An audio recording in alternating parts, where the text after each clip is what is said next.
Disney's male characters consist of champions, gods, and heroes of all types, while Ghibli's are, well, just people. But which is truly more memorable, and what does that say about masculinity in storytelling? Let's break it down, and trust me, the reason for these differences isn't just about culture. It's something that's going to completely change the way you see both studios. Let's be real. Disney's male protagonists are some of the most iconic in all of animation, but they usually fall into a few concrete Disney archetypes. Take Aladdin, for example. He's the quintessential Disney adventurous hero. Bold, charming, and out to prove himself. He's driven by a desire to escape his circumstances and be seen as more than just a street rat, using his wit and charm to get through tough spots, but much of his arc centers on self-worth. His romance with Jasmine is obviously very important, but his internal struggle to believe he's worthy of love and success grounds his character in something actually super relatable, which can't be said for all Disney male characters. Or take Simba,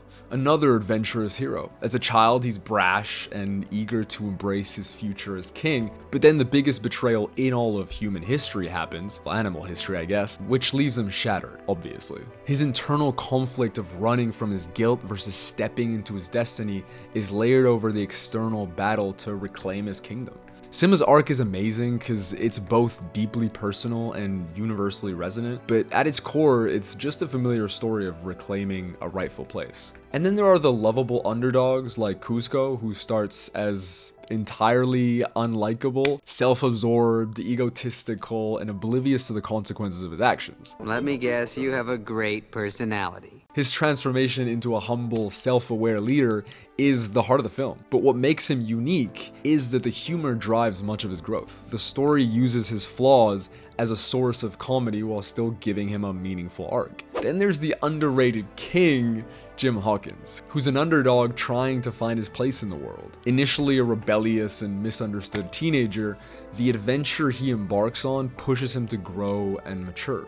His arc focuses on earning respect, learning to trust others, and discovering his own potential, making him both relatable and inspiring despite his rough exterior. He could also fit into the adventurous hero bucket, but yeah. And of course, we have a Disney classic, the romantic supports, like Prince Eric or Flynn Rider. They basically exist to complement the girl's story, but with their own unique flair and charm. Prince Eric, while not really that complex at all, is still kind-hearted and adventurous. Flynn, on the other hand, is way more dynamic, initially being this cocky douche. His relationship with Rapunzel actually changes him to show vulnerability and let go of his facade. Flynn's arc is one of my favorites because of its humor, emotional payoff, and the fact that he even has an arc, which isn't really the case for Prince Eric and a lot of other princes. Spoiler. Flynn is also a testament to the evolution of some of Disney's character archetypes over time. We then also have the noble figure, like Mufasa. These are the straight-laced characters which are often more reserved, naturally good and virtuous, and basically serve to contrast with the more flawed or adventurous protagonist. Finally, there's the comedic sidekick, my personal favorite of Disney's archetypes, embodied by characters like Mushu and Timon and Pumbaa. These are low-key the best, making us all laugh more than we should, and while they may assist the protagonist in their journey, their arcs are rarely as significant. They exist mainly to provide comic relief, but they can also have moments where they deliver valuable lessons or help move the story along. Things work out. Which is so worth it. Oh, and shout out to the romantic support light characters. All those princes from the OG classics that had the personalities of cardboard. Anyway, there are definitely exceptions like Quasimodo, who we'll talk about later, but they're few and far between, and that's because these archetypes usually serve Disney's storytelling goals well. They're relatable, easy to root for, and fit into the larger escapist fantasies the studio aims to create. But the limitations are pretty clear too. Most of these characters are designed to be larger than life, and are usually super predictable since they usually stick to external arcs of heroism or romance. And speaking of characters that leave a lasting impression, don't worry, this isn't an ad read, I'm not big enough for that yet. But I've been wanting to actually watch all of the amazing shows and movies I've gotten suggested over the past year by you guys, so I started a Patreon for it. We'll get to explore even more of the storytelling magic we love to talk about here, but together this time. And I'll also be sharing a ton of behind the scenes content on how I make these videos and even give you guys influence on what I make them about. If that sounds like your thing, check out the link in the description. It's 40% off if you sign up this week, and don't forget to drop your reaction suggestions in the comments. So for Ghibli, it's normally quite the opposite than Disney. They don't feel bound by archetypes. They're more nuanced, sometimes conflicted, and often operate in the background to support a larger, more complex narrative. But is one approach inherently better than the other? I'll get to that. Ashitaka is a great example of what I'm talking about. He doesn't seem like a movie character on the screen to serve some narrative purpose. As we see him travel from his clan, the Amishi village, to the west, we see him walking, riding, trading, and meeting people, resting after a long day. It's kind of like a vlog, like very real and raw. There's no performative nature to his character. He's reserved and pensive. His journey throughout the movie also isn't about like winning a princess's heart. It's about finding a balance between human progress and nature's preservation. He's super selfless, driven by compassion, and driven to solve problems without needing to be a hero in the traditional sense for the most part. And then there's Haku. While he doesn't steal the spotlight in the same way as some Disney heroes, Haku plays a crucial role in Chihiro's development. His story is one of self-discovery and connection, helping Chihiro find her inner strength while also grappling with his own identity issues. Haku isn't the protagonist, but his presence is so important in Chihiro's development, reflecting Ghibli's tendency to highlight subtle yet profound relationships. Even Seiji, a relatively minor character, stands out. His quiet determination to pursue his dreams despite the practical challenges he faces acts as both a source of inspiration and a counterbalance to Shizuku's own personal growth. Seiji doesn't engage in grand adventures or feats of heroism, but his persistence and focus on his craft provide Shizuku with the emotional and psychological support she needs to also find her own path. As with Ashitaka and Haku, he quietly pushes others towards growth without ever dominating the narrative at all, and that's what I love about all of them. And then there's everyone's favorite drama queen, Hao. Unlike the typical bold heroes of animation, Hao is just a self-absorbed, vain guy. But his true character arc is one of surprisingly insane transformation, both emotionally and psychologically. Hao's journey isn't about saving the world, well, maybe a bit, but about confronting his own fears, accepting vulnerability, and learning to care for others. His self-centeredness is a facade, hiding a deeper insecurity and a fear of loss that Sophie uncovers as the movie progresses. As he opens up, his inner strength emerges, but it's not through conventional heroism, although he does do a bit of that. Instead, Hao's growth comes from understanding his own limitations and learning to face the consequences of his actions, especially in his relationship with Sophie. This makes him a way more complex character than the traditional hero because his main battle is with himself. What makes Ghibli's male characters so compelling is that they're rarely the center of the story. Unlike Disney's heroes, Ghibli's main characters often act as supports to the larger narrative or to the female protagonists.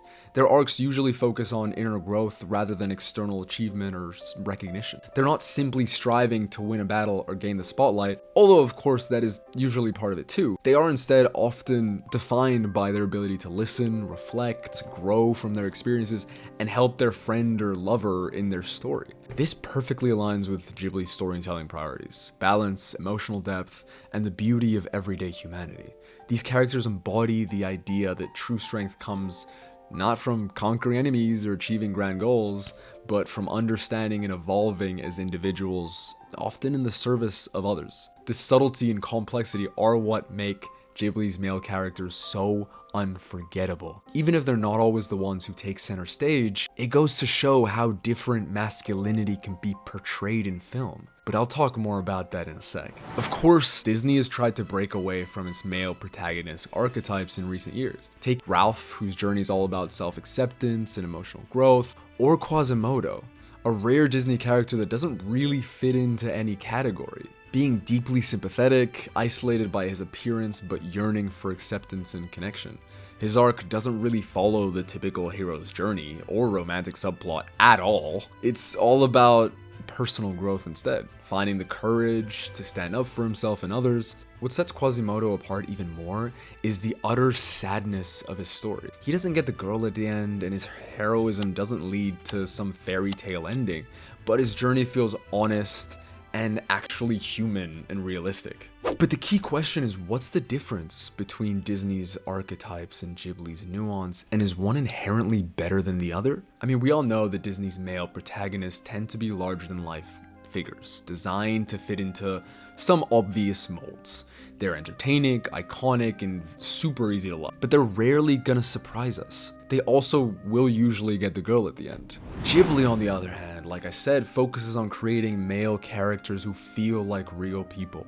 They're often flawed, emotionally vulnerable, and guided by their relationships rather than individual goals. They're also usually not front and center, rather being support characters to the strong and driven female protagonist. Let's go, I love that. And their relationship with said female protagonist doesn't always end in romantic relationships. It's more nuanced than that, you know, like Haku and Chihiro, San and Ashitaka, Pazu and Shita, Haru and the Baron.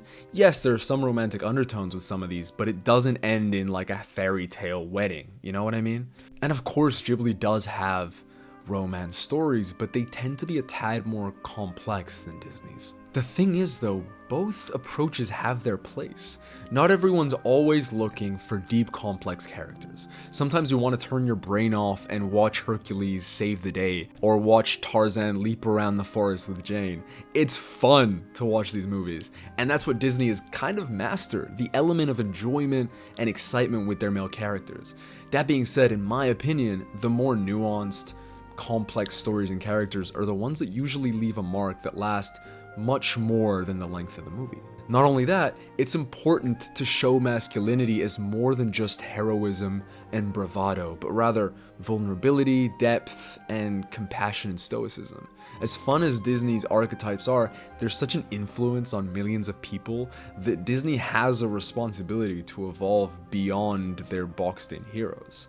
We need more guys like Ashitaka, Haku, and Seita in film and in real life. That being said, I can enjoy both types, and that's why I adore Ghibli and Disney equally. But it's clear the type of male characters that we need way more of in cinema. But that leaves us with an even deeper question that bothers me, and that many of you mentioned in my previous video.